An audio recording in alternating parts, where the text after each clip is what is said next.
You ever stop and think about something kind of wild? Why does a hot chunk of metal glow the same way a star does? I mean, they're totally different things, but if you get them to the same temperature, they follow the exact same rule for the light they give off. Turns out the universe has this fundamental recipe for light. And today, we're not just going to look at it, we're actually going to build it, right from the ground up.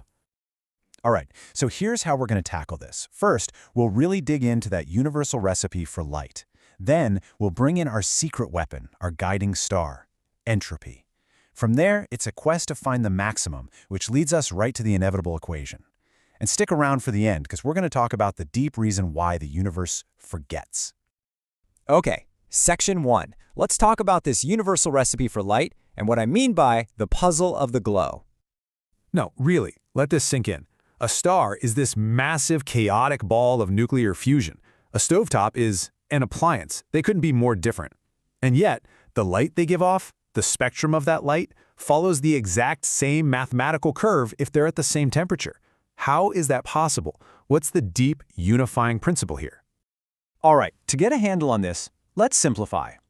Forget stars and stovetops for a second.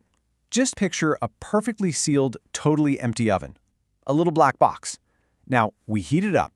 The inside walls start to glow, right? And that glow fills the empty space with light, what physicists call thermal radiation. Our whole mission today is to find the one equation that perfectly describes that light inside the box. That's it. So, the key to cracking this whole thing, it's got nothing to do with what the oven is made of. The secret is much, much deeper. It's a concept from thermodynamics you've definitely heard of. Entropy. This is our North Star for the whole derivation, because it points to the universe's absolute obsession with disorder. Yeah, everyone calls entropy disorder, and that's fine. But a better way to think about it is just options. It's the number of different ways you can secretly rearrange the little bits of a system so that from the outside it looks exactly the same. Think about your room. How many ways can it be clean? Maybe one, right? Everything in its place. But how many ways can it be messy? Practically infinite. That's why rooms get messy. And that's the key. The universe doesn't try to be messy. It just stumbles into the state that has the most possible arrangements, the state of maximum entropy. And here's the magic. Physicists actually figured out the exact formula for the entropy of light. Now, don't get hung up on the logarithms and the constants here. Just focus on what this equation is. It's a tool.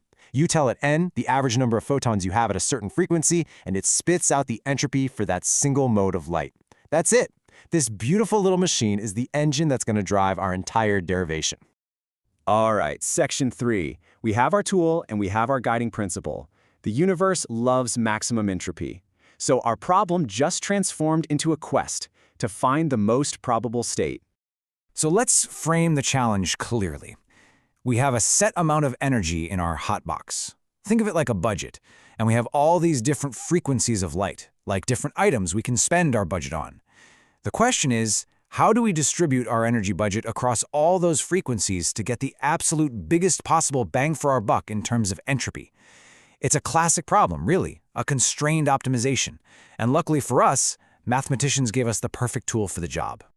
That tool is called the Lagrange multiplier method. I know, it sounds super intimidating, but the idea behind it is actually really simple. First, you just state your goal. We want to maximize the total entropy, S. Second, you state your rule. The total energy, U, has to stay constant. Third, you cleverly combine them into one new equation using a multiplier. And finally, you just find the peak of that new equation. You find the top of the hill. So, step 1. We build our new function. Let's call it phi. See how it's just S, our entropy, minus alpha times U, our energy. S is the thing we want to maximize, and U is the thing we need to keep constant. That little alpha is our Lagrange multiplier. It's just a mathematical knob that makes sure our energy budget is respected. Okay, step 2. We've got our hill, our function phi. How do we find the very top? Well, at the very peak of any hill, the ground is perfectly flat, right? In calculus, finding the flat spot means taking a derivative and setting it to 0. And that is exactly what this equation is saying. We're looking for the point where a tiny change in n, the number of photons, causes 0 change in phi. That's the peak. That's our maximum entropy condition. And then we do the math. We plug in our formulas, we turn the calculus crank, and when all the dust settles, we get this. This beautifully simple thing. Look at it. This is the absolute heart of the entire derivation.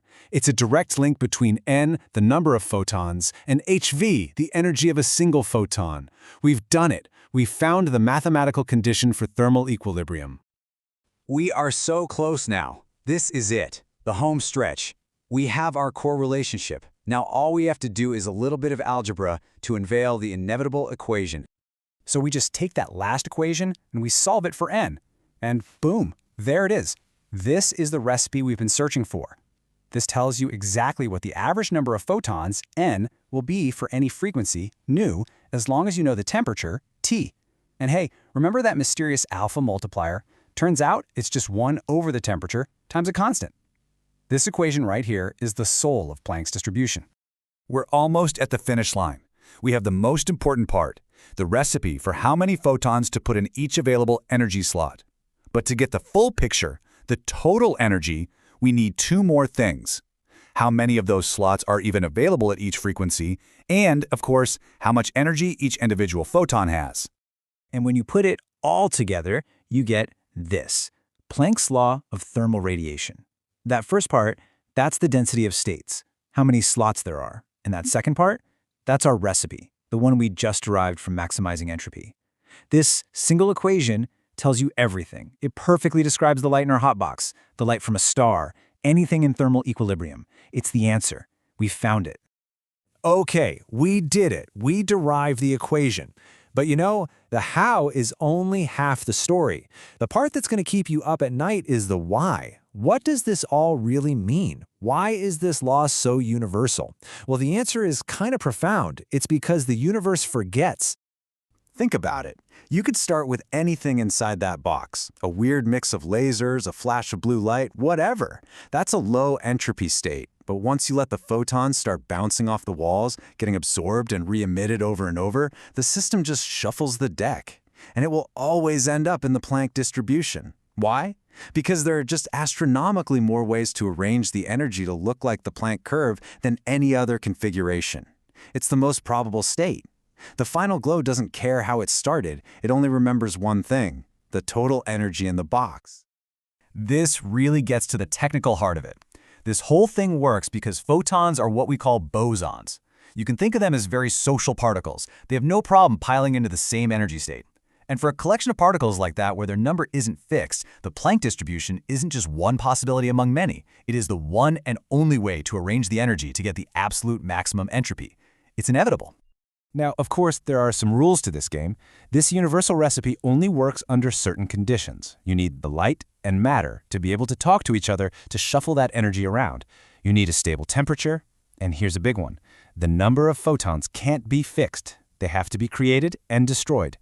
That's exactly why a laser beam doesn't follow this law. A laser is the opposite of this. It's highly ordered. It's not in equilibrium. Planck's law is the law of the most probable, most disordered state. So when you strip it all away, Planck's law isn't really a law of light. It's a law of probability that light has to obey. It's a powerful statement that, given enough time to shuffle things around, the most probable outcome is the one that always wins. And that leaves you with a pretty big question, doesn't it? Where else, what other fundamental parts of our reality are really just the universe playing the odds and settling on whatever's most likely?